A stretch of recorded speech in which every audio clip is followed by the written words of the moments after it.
¿Qué tal? ¿Cómo están? Ahora vamos a ver un pequeño resumen de lo que es líneas de transmisión. Y este resumen viene orientado ya a lo que hemos estado viendo en el curso. ¿Por qué hago el resumen?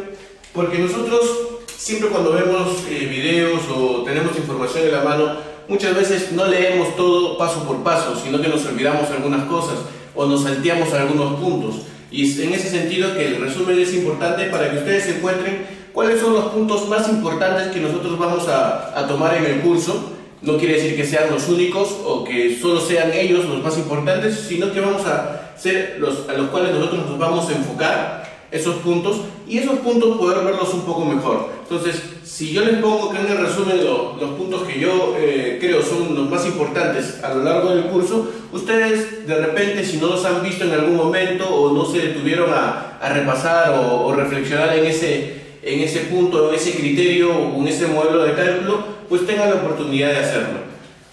Entonces, lo que hemos visto en el resumen de líneas, lo que hemos visto en el curso sería lo siguiente. Si yo tengo un punto A y quiero llegar a un punto B, que está acá, lo dijimos muchas veces que la mejor forma para hacerlo, la menos costosa, sería una línea recta, ¿verdad? Entonces nosotros lo que hacíamos es trazábamos nuestra línea recta para llegar a él. Pero en el camino encontrábamos diversos obstáculos.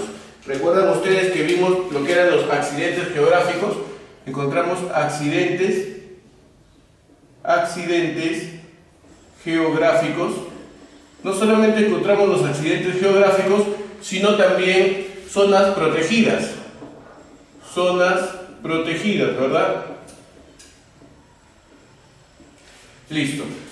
También encontramos, aparte de lo que eran zonas protegidas y accidentes geográficos, cruces con otras líneas. Encontramos también cruces con vías férreas, carreteras y mucho más, ¿cierto? Recuerden también que hablamos, cuando nos tocábamos con los cruces, el ángulo que debíamos formar entre nuestra línea y la línea existente. Si recuerdan ustedes que acá teníamos una línea de transmisión y nosotros íbamos a poner otra línea de transmisión y íbamos a hacer el cruce, el ángulo en el cruce debía estar entre 45 grados y 90 grados.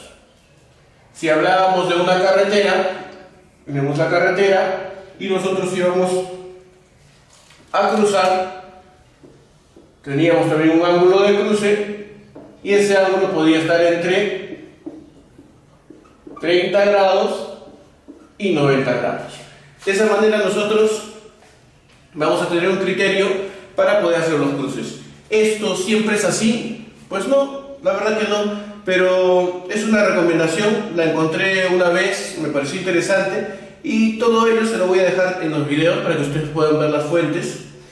Esto era básicamente lo que vimos en los primeros videos, vimos un poco de lo que eran curvas de nivel para la parte de levantamiento topográfico y estos son los puntos que nosotros debemos tener claros, que cuando vamos a tener cruces con vías férreas o vamos a tener carreteras, siempre vamos a tener que formar un ángulo el cual no nos permita demasiado exponer la línea a cada uno de esos cruces que nosotros estamos viendo, sino que tratar de hacer el cruce lo más rápido posible. Bueno, este era uno de los puntos importantes que teníamos que recalcar. Después de esto, también nosotros vimos lo siguiente. Vamos a borrar bien. Ya. Bueno, también vimos lo siguiente. Nosotros hablamos de lo que era la planimetría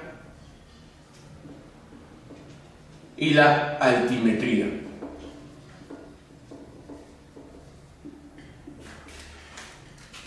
Dijimos también que esto provenía de ¿qué? De la topografía, que era la ciencia que estudiaba la ubicación relativa de los puntos sobre la superficie terrestre. Pero también, y no hablamos de esto y lo voy a poner acá abajo, existe lo que vendría a ser la taquimetría, que podríamos considerarlo como una suma de ellos, ¿no? La taquimetría. Listo. Ahora, la taquimetría es cuando hablamos de las tres dimensiones. Nosotros tenemos también software que modelan en 3D, ¿verdad? Por el PLSCAD, por ejemplo. Entonces, para nosotros es importante hablar de planimetría, altimetría y taquimetría. Ahora, cuando hablábamos de planimetría y, por ejemplo, trabajamos con el DLTCAD,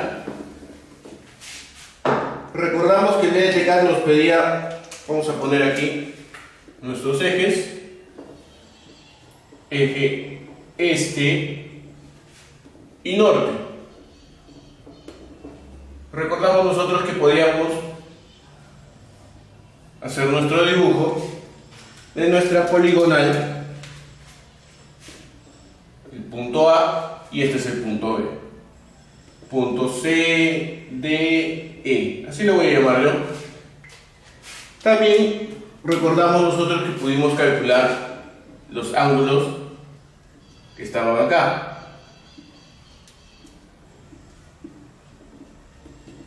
Esos eran los ángulos de deflexión. ¿Cómo calculamos los ángulos de deflexión? Utilizamos lo que son vectores. Para ello, tomamos los dos puntos que son conocidos aquí y trazamos un vector. Aquí trazamos el otro vector. Le llamamos a este el vector, por ejemplo, AC. Le voy a llamar a este vector el vector CD. Y lo que hicimos es trabajar con el producto punto. AC vector punto CD vector es igual al producto de módulos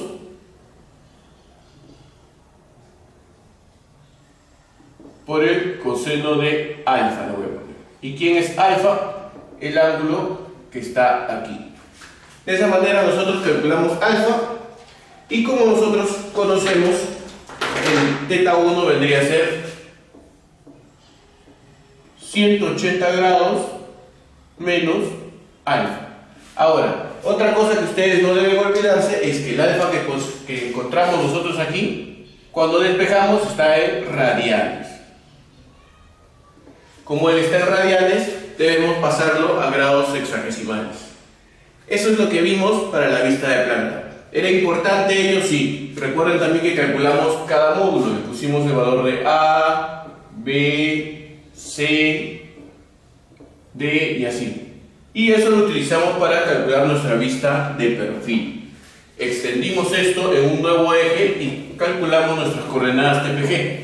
Coordenadas que ya están en la zona de descargas. Hay un archivo en Excel que ustedes pueden descargar. Cómo pasamos de coordenadas UTM a las TPG. Entonces aquí le pusimos TPG, perdón, acá vamos a poner la frente progresiva,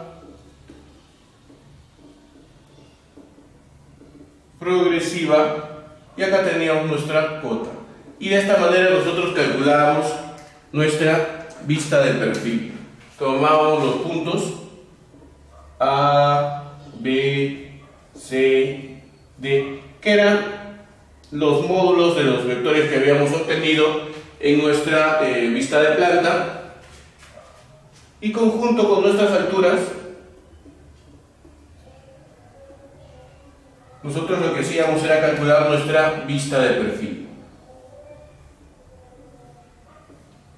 Y de esta manera obteníamos nuestra vista de perfil. Fueron la parte inicial, creo yo, lo más resaltante que tuvimos: cómo calculábamos el ángulo de deflexión, cómo utilizábamos los vectores para poder calcular los módulos, cómo pasamos de nuestra vista de planta a nuestra vista de perfil, la cual ya tenemos en pizarra, y cómo de ella obteníamos nuestras coordenadas TPG. Y esas coordenadas TPG son las coordenadas que calculan los software, ¿verdad? Porque si nosotros entramos, por ejemplo, al DLTCAD, que es uno de los software más importantes actualmente aquí en nuestro país para el diseño de líneas de transmisión, si entramos al software, nosotros sabemos que este software nos pide lo siguiente: Nos pide primero los datos que nos entregamos en un documento con extensión UTM o le entregamos el documento con extensión TPG. Cualquiera de esas extensiones. Y si nosotros le ponemos con extensión TPG, lo que estamos entregando son estas coordenadas. Por ejemplo, de este punto sería la coordenada, así lo vamos a poner aquí, cota progresiva. Entonces, para este punto sería la progresiva 0, porque es el punto inicial, y la cota sería, por ejemplo, el Z1. Acá tendríamos un Z2, acá tendríamos un Z3. Entonces, para el punto número 2, la progresiva vendría a ser A. Por ejemplo, aquí le vamos a poner el punto número 1, punto número 2, punto número 3, punto número 4, punto número 5. Para el punto número 1, su cota es Z1. Para el punto número 2, acá le voy a poner 1, 2. Punto número 2, su cota es A. Y la altura sería Z2. Para el punto número 3, Z3. Y su cota sería A más B. Y así sucesivamente nosotros vamos calculando nuestras coordenadas TPG. Si eso se lo pasamos en un documento de texto con extensión TPG a nuestro software, el DLTCAD lo que va a hacer es generarte esto de manera automática. Todo este perfil que nosotros tenemos acá nos lo generaría de manera automática. Si nosotros le entregamos esto, lo que va a hacer el software primero es transformar tus coordenadas UTM, que si recordamos, nosotros le entregamos norte, altura, esta información, él lo va a transformar en esto. Y una vez que lo transforma en esto, comienza a dibujar. De esa manera nosotros iniciábamos nuestro diseño en el software de DLTCAD, por ejemplo. Ahora si borramos esto y avanzamos. Luego de que nosotros pudimos diseñar nuestra vista de perfil, el siguiente paso era, ¿se acuerdan?, dirigirnos en el software de diseño a la base de datos.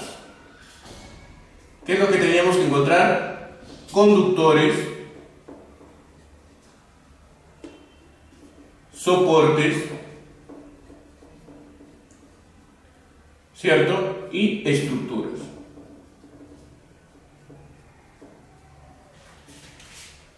¿Qué tipo de estructuras cuando llegábamos a nuestra base de datos teníamos que encontrar? ¿Qué estructuras? De alineamiento. Ahora vamos a poner de esta manera. Pues está bien, alineamiento.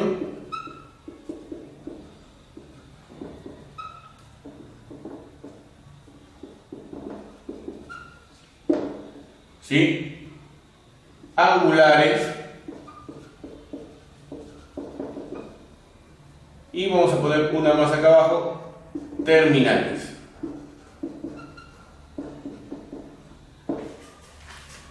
Esos tipos de estructuras, las cuales, ¿cómo podían ser?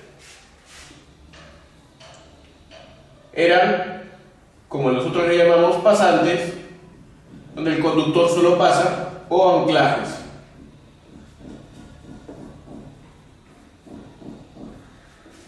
De esta manera nosotros teníamos ya las estructuras. Ahora, cuando hablábamos de soportes, los principales que vamos a utilizar nosotros para nuestros ejemplos van a ser los postes, los cuales pueden ser de madera, concreto, o metal. Esos son los que vamos a utilizar nosotros. Y otros, las torres. Cuando hablábamos, por ejemplo, de torres, utilizábamos en nuestros ejemplos las tipo S, ¿cierto? T, A, que solo son nombres que nosotros le estamos poniendo a ellas porque tienen un metraje característico que ya lo vamos a ver en el software.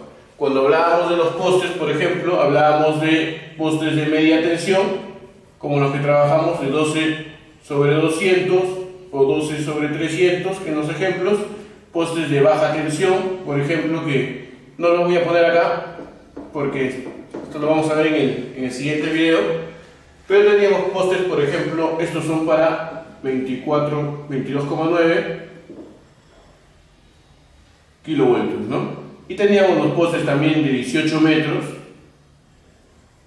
por ejemplo, para 60 kilovoltios. Y así vamos nosotros aumentando el tamaño de los postes. Esos son unos ejemplos que son importantes que tengamos en cuenta. A ver, otra cosa más son los conductores que hemos utilizado en nuestros ejemplos, los cuales son el triple AC, conductor ACAR y ACSR.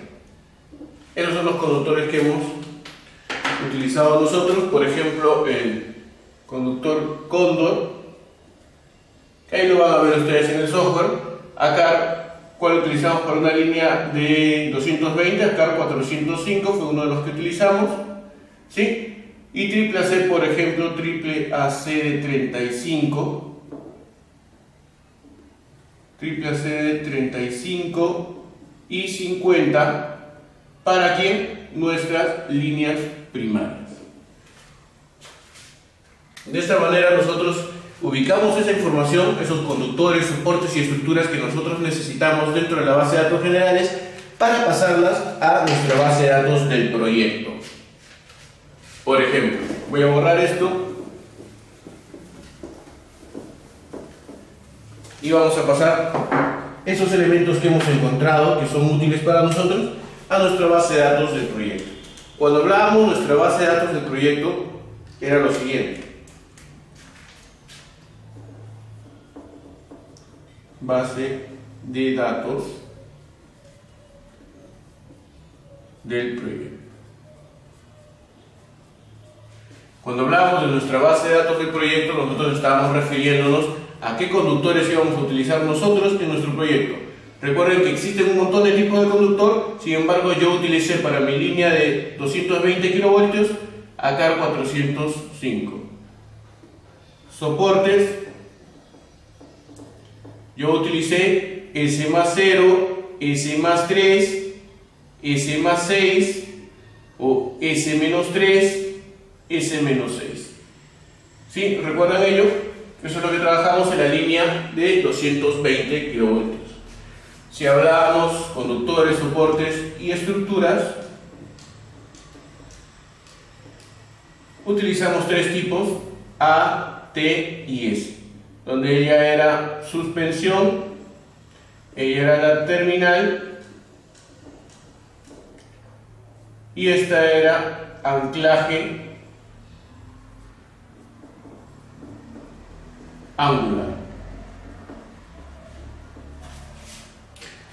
Después de que seleccionamos, por ejemplo, para esa línea de 220 toda esa información, procedimos a hacer nuestra distribución. Voy acá a dibujar el ejemplo de nuestra topografía.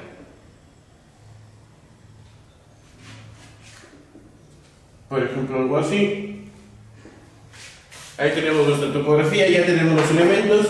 Fuimos a configuración, que le pusimos el nivel de tensión, la frecuencia, todos los datos de nuestro proyecto y le damos tendido de manera automática. Entonces dimos el tendido y el software nos puso lo siguiente. Nos puso las estructuras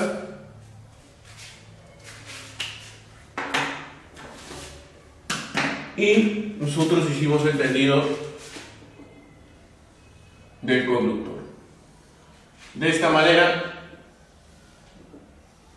nosotros habíamos hecho nuestra primera línea. ¿Qué cosas teníamos que tener en cuenta aquí? A, que tenemos una distancia mínima de seguridad al suelo, la cual en videos más adelante ustedes van a ver cómo ella va a cambiar, cómo vamos a cambiar la distancia mínima de seguridad de acuerdo al nivel de tensión de nuestro proyecto y nuestra altura del proyecto que nosotros estamos desarrollando. Bueno, ahí tenemos nuestra distancia mínima de seguridad. ¿Qué más pudimos observar en los ejemplos que hemos trabajado? Que a veces aparecían flechas hacia abajo y otros flechas de esta manera. Una indica lo que es el vano viento y la otra lo que vendría a ser el vano peso, ¿cierto? Él es vano peso y él es vano viento. Listo. Eso lo habíamos trabajado.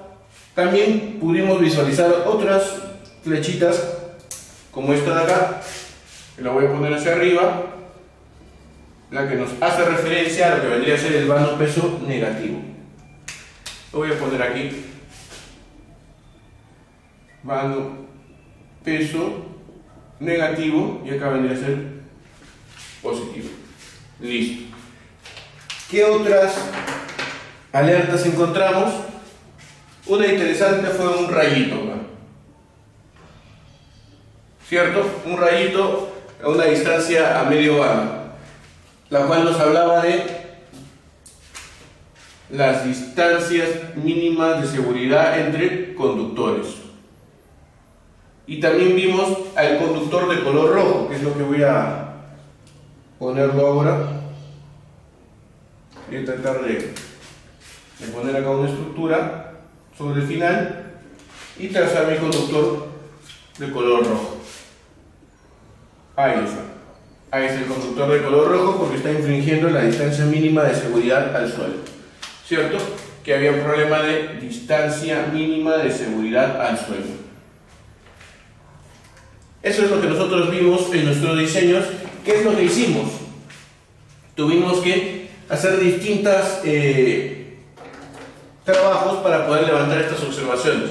Primero, si teníamos, recuerdan ustedes el problema del vano viento, él se daba por la semisuma de vanos, ¿cierto? O sea, si acá por ejemplo tenemos un problema de vano viento, voy a trazar aquí, voy a prolongar y voy a llamarle este vano A, y este voy a prolongarlo y lo voy a llamar el vano B.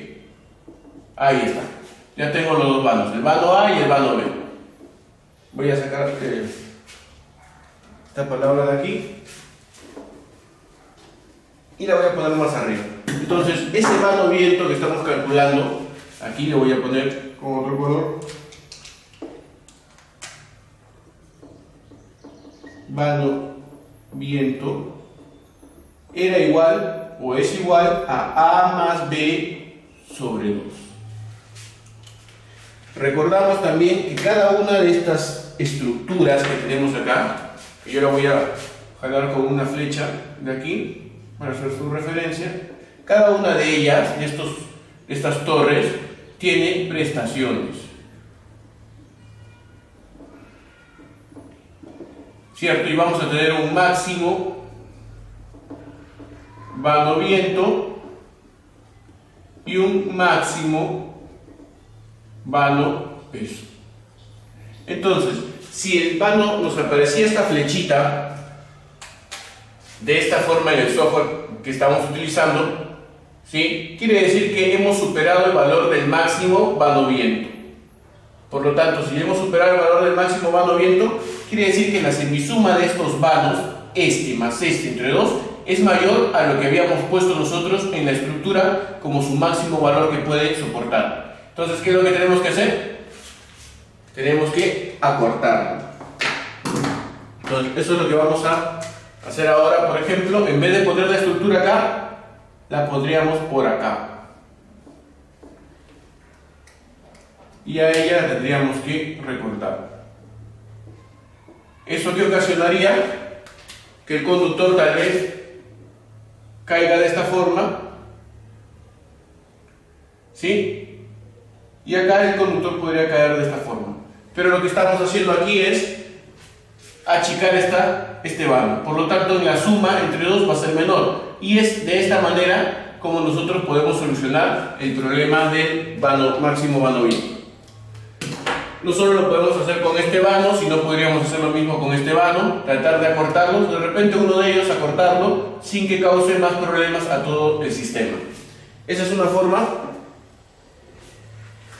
Y esto lo vamos a utilizar para lo que vendría a ser nuestro vano bien.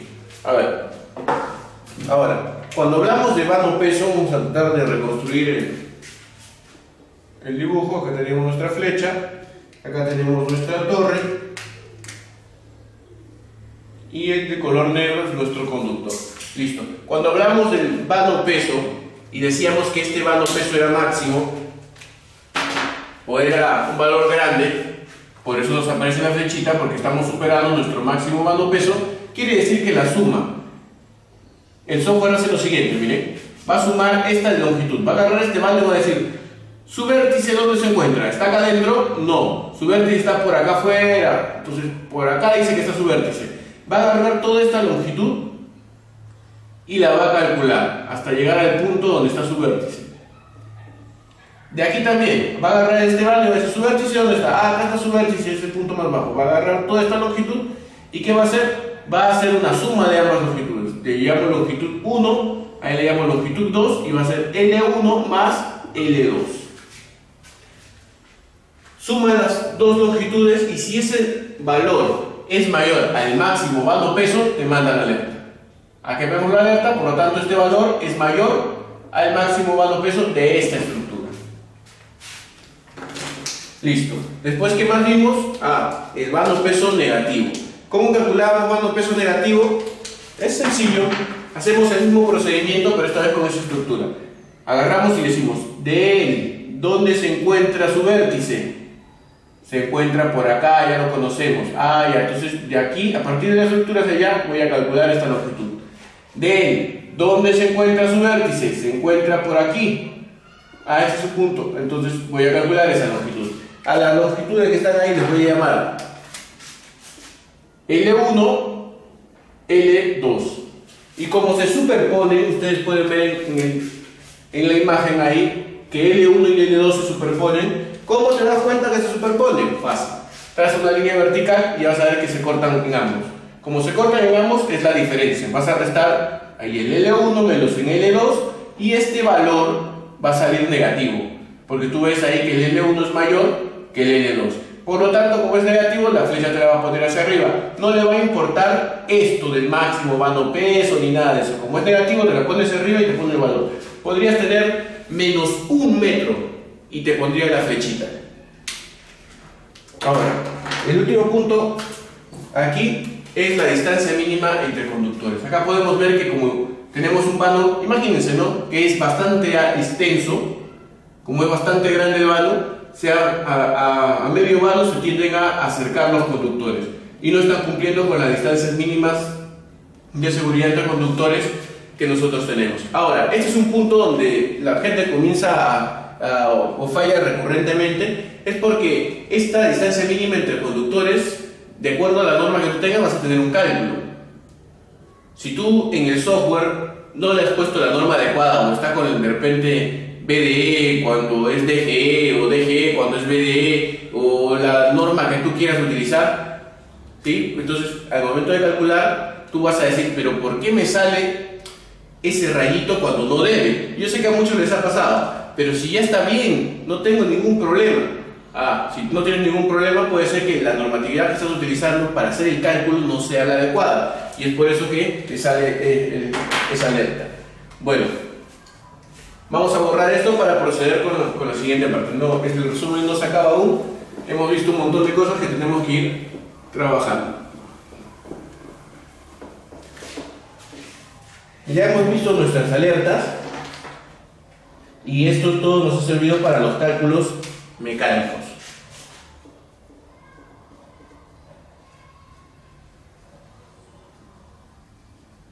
Vimos un punto muy importante en cálculos mecánicos, el cual si nosotros tenemos una estructura, aquí por ejemplo, y tenemos un conductor, yo tengo que cuidarme de dos cosas importantes cuando yo entiendo mi conductor. Lo primero es que yo no debo sobrepasar la distancia mínima de seguridad del suelo. Mi conductor se puede dilatar, pero se debe dilatar hasta ese lugar, donde no supere esa distancia mínima de seguridad que yo tengo aquí. ¿Ok? Listo. Entonces, si yo no quiero que se supere esa distancia mínima de seguridad y yo tampoco quiero que se rompa mi conductor, otra cosa que yo no deseo es que el conductor se me vaya a romper, ¿cierto? Son dos cosas que yo debo cuidar que el conductor se rompa e infringir las distancias mínimas de seguridad del suelo. Por lo tanto, ¿qué es lo que debo hacer? Porque yo siempre voy a querer gastar lo menos posible, ¿no? Cuando yo desarrollo un proyecto, yo lo que quiero es gastar lo mínimo, que el proyecto funcione eficientemente, pero gastando lo mínimo posible. ¿Y cómo voy a hacer yo eso para poder gastar lo mínimo posible y que el proyecto funcione eficientemente? Bueno, lo que tengo que hacer, por ejemplo, es buscar los vanos más grandes que yo pueda desarrollar con esos soportes que yo tengo, que son los más económicos para mí, y ese conductor que es el más económico para mí. Debo de procurar desarrollar los vanos más grandes y tratar de llegar al extremo final o al lugar donde debo llevar mi energía de la manera más simple y con el mínimo cantidad de postes y el mínimo longitud de conductores. Listo. Para hacer eso, entonces, yo lo primero que digo es, bueno, voy a comenzar a desarrollar este vano, voy a tomar esta estructura y la voy a mover de esta forma, la voy a mover aquí una distancia A,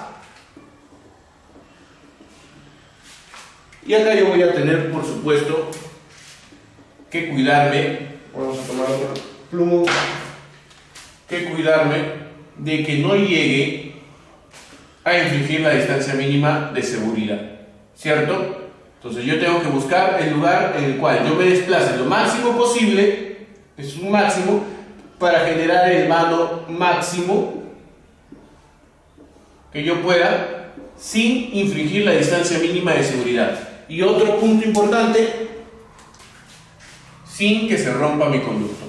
Por tal motivo, entonces hablamos de dos términos importantes, que fue la flecha máxima o máxima flecha, y el otro fue el tiro máximo o máximo tiro, el cual lo encontramos, recuerdan ustedes, ¿de qué manera? ¿Cómo hicimos para calcular el tiro máximo? El tiro de rotura sobre nuestro coeficiente de seguridad. De esa manera nosotros calculamos nuestro tiro máximo. También hicimos cálculos de lo que era máxima flecha, ¿cierto?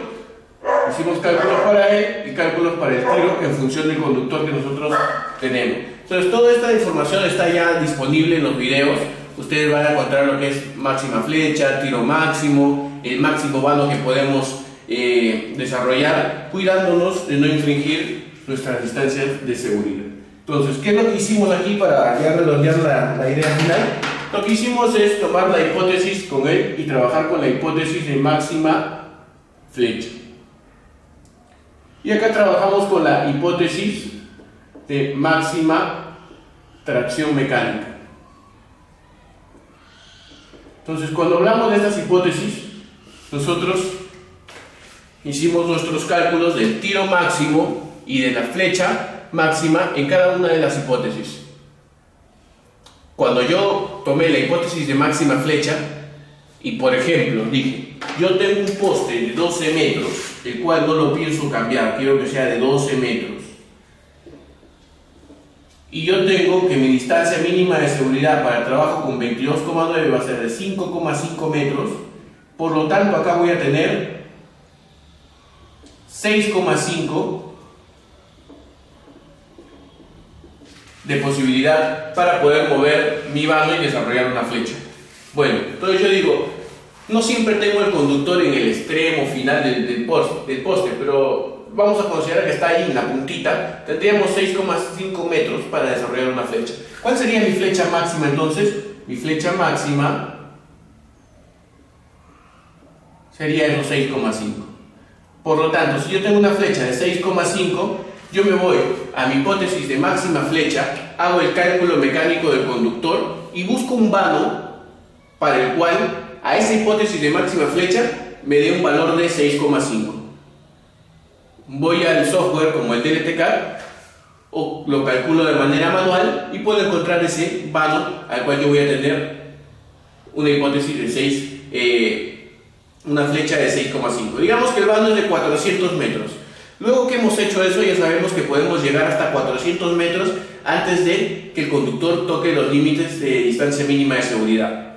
Ahora, si nosotros le levantamos el soporte, en vez de 12, le ponemos 15 metros, vamos a tener entonces una flecha de 9,5 y podríamos llegar de repente a un vano de 600 metros o de repente un vano de 800 metros. La pregunta va a ser ya no la distancia, la flecha máxima, sino el tiro, porque conforme vamos agrandando nuestro vano, el tiro va a ser mayor en los extremos. Y si por ejemplo nuestro conductor solo soporta 1200 kilos y nuestro coeficiente de seguridad es de 2, nuestro tiro máximo podría llegar a ser 600 kilogramos. Entonces, como tenemos solo 600 kilogramos, tenemos que ir a nuestra hipótesis máxima de tracción mecánica y ver a 600 kilogramos cuál es el vano máximo que podemos desarrollar. Y suponiendo que el vano que salga ahí sea de 350 metros. Y nosotros hemos visto que con ese conductor la flecha máxima nos da hasta un vano de 600. Por lo tanto, si nosotros tenemos que con flecha máxima nuestro vano es igual a 600, pero con máximo tiro nuestro vano máximo que podemos llegar es 350, la pregunta es ¿qué vano como máximo desarrollaríamos? Bueno, desarrollaríamos el vano de, obviamente, 350. ¿Por qué? Porque más allá podríamos romper el conductor. Listo. Entonces, ¿por qué calculamos flecha máxima si calculando el máximo tiro es suficiente para nosotros? Es una buena pregunta. Nosotros calculamos la flecha máxima porque tal vez en este tiro que nosotros tenemos aquí, nuestro conductor lo pueda soportar, si sea el máximo que puede soportar, pero cuando vamos acá arriba, vemos que nuestra flecha máxima, por ejemplo, nuestro vano ha desarrollado, por decir aquí, solo un vano de 300 metros. ¿Qué quiere decir entonces? Que cuando lleguemos a este vano de 350, vamos a estar infringiendo la distancia mínima de seguridad. Por lo tanto, vamos a tomar en cuenta como máximo el vano que tenemos aquí. O si no, vamos a tener que levantar la altura al poste. O sea, vamos a tener que tener un poste un poco más grande para que pueda soportar ello. Listo. Entonces yo creo que esto se captó. Es relativamente sencillo, no es muy complejo para poder verlo. Y después de haber visto estos cálculos mecánicos, también hemos visto los cálculos eléctricos. Entonces ahora vamos a ver cálculos eléctricos.